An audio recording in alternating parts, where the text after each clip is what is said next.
علامہ غضنفر صاحب نے بیان فرمایا کہ ہم پر ایک الزام ہے، شیعوں پہ الزام ہے کہ آپ علی کی فضیلت کو حد سے بڑھا دیتے ہیں۔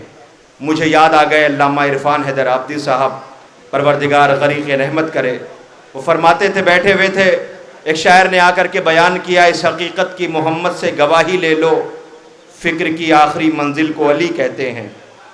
اس حقیقت کی محمد سے گواہی لے لو، فکر کی آخری منزل کو علی کہتے ہیں۔ دیکھیں، جو شورا اور کیبنٹ منافقین کی تھی، اس نے بھولے بھالے مسلمانوں کو بہکانے کے لیے یہ جو گٹھ بندھن سرکار خلافت کی بنی، اس میں فائلیں دبا دی گئی تھیں۔ ابھی آپ نے خطابت کے ذریعے ان فائلوں کو پھر اوپن کیا گیا ہے۔ آپ حضرات سے گزارش ہے، غور سے اسے سنیے اور یہ یاد رکھیے گا، جب بات بڑی ہوتی ہے، وقت کم ہوتا ہے، تو ایک مصرے پر گھنٹوں بولنے کو خطابت کہا جاتا ہے، اور گھنٹوں کی خطابت کو جہاں سمیٹ دیا جاتا ہے اسے شاعری کہا جاتا ہے۔ آئیے میں آپ کی خدمت میں شعراء کرام کے حضور حاضر ہونے جا رہا ہوں اور ان سے کے بعد دیگر گزارش کروں گا۔ شاعر نے کہہ دیا کہ اس حقیقت کی محمد سے گواہی لے لو، فکر کی آخری منزل کو علی کہتے ہیں۔ خطیب فوراً بولا، حق نہیں ادا کیا۔ کہا کیوں؟ کہا ایسے نہیں، یہ شعر ایسے کہنا چاہیے تھا، بحر دانش کے شناور ہی کو در کہتے ہیں۔ آداب ہند میں اپنی سماعتوں کا ثبوت دیں، آداب ہند میں اس لفظ کو گر کہتے ہیں۔ تم نے کہا کہ فکر کی آخری منزل کو علی کہتے، کا بھائی حق نہیں ادا کیا، فکر کی آخری منزل سے بھی بالا ہے علی، فکر کی آخری منزل سے بھی بالا ہے علی، فکر کی آخری منزل کو تو حور کہتے ہیں۔ صلوات پڑھے محمد و آل محمد۔ عزیزوں، یہ غدیر کا جشن ہے، یہ جشن ایسے نہیں جیسے آپ بیٹھے ہوئے، یہ غدیر کا جشن ہے۔ ایسے ہنسیے، ایسے نعرے لگائیے، کم سے کم منافقین کا کلیجہ تو جلے۔ ایک بلند ترین نعرے صلوات پڑھیں۔ قبلہ نے ابھی یہ کہا کہ دو حکم ہے، ایک وہ نماز جو 15 سال پہ واجب ہے، ایک وہ ہے جو پیدا ہوتے ہی ہے۔ تو آئیے، ہماری فہرست میں ایسے بھی نمازی ہیں جو نماز عشق ادا کرنا چاہتے ہیں، جن پہ ابھی نماز واجب نہیں ہے، مگر سلام ہمارا ان ماں باپ پر کہ جنہوں نے ایسی تربیت دیا ہے، ایسی سوشلائزیشن کیا ہے کہ وہ زمانے میں چل کر علی کی ولایت کا اعلان کرتے رہے۔ میں گزارش کر رہا ہوں اپنی فہرست کے سب سے کم سن مدعا سے جو بارگاہ اہل بیت طاہر علیہ السلام میں نذران عقیدت پیش کرنے کے لیے تشریف لا رہے ہیں، آپ حضرات سے التماس ہے کہ آپ حضرات ان کی حوصلہ افزائی ضرور کریں۔ میں گزارش کر رہا ہوں سمد عباس صلی اللہ علیہ وسلم سے کہ وہ تشریف لے آئیں۔ جناب سمد عباس صاحب، دیکھیں دامن وقت میں قطعاً گنجائش نہیں ہے، اور آپ حضرات سہارا دیں تاکہ مجھے یہ نہ کرنا پڑے کہ میں لمبے لمبے نظم و بند لے کر کے آپ کے سامنے کھڑا ہوں۔ آپ صرف سہارا دیجئے اور اپنی سماعتوں کی بیداری کا ثبوت دیجئے۔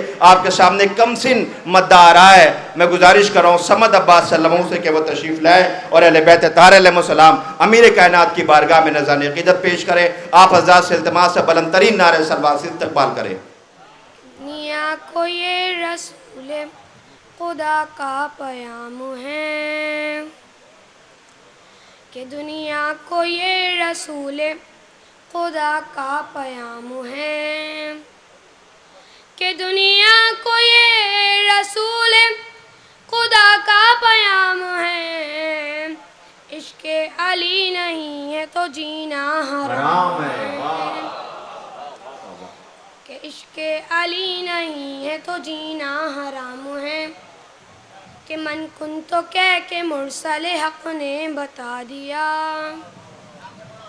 کہ من کن تو کہہ کے مرسل حق نے بتا دیا، کہ من کن تو کہہ کے مرسل حق نے بتا دیا، میں آخری نبی ہوں یہ پہلا امام ہے، کہ میں آخری نبی ہوں یہ پہلا امام ہے۔ یا علی کہ نہج البلاغہ پڑھ کے میں اس تشمتش میں ہوں، کہ نہج البلاغہ پڑھ کے میں اس تشمتش میں ہوں، میں اس تشمتش میں ہوں۔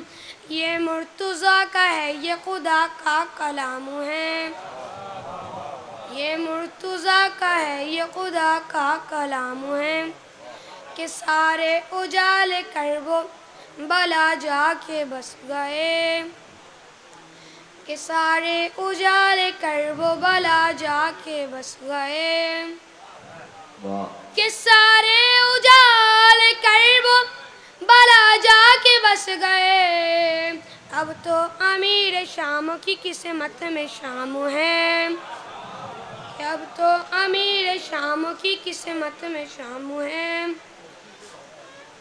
یوں عزتوں کا تاج پہنایا حسین نے کہ یوں عزتوں کا تاج پہنایا حسین نے کہ یوں عزتوں کا تاج پہنایا حسین نے خراج تک جہاں میں علیہ السلام ہے کہ خراج تک جہاں میں علیہ السلام ہے دنیا میں آستانہ حیدر تلاش کر کہ دنیا میں آستانہ حیدر تلاش کر کہ دنیا میں آستانہ حیدر تلاش کر جو رزق بانٹتا ہے وہ فاقہ تلاش کر اپنے غلط مزاج کی تطہیر کے لیے کہ اپنے غلط مزاج کی تطہیر کے لیے کہ اپنے غلط مزاج کی تطہیر کے لیے چل کربلا میں حر کا پسینہ تلاش کر کیا کہنا ہے واہ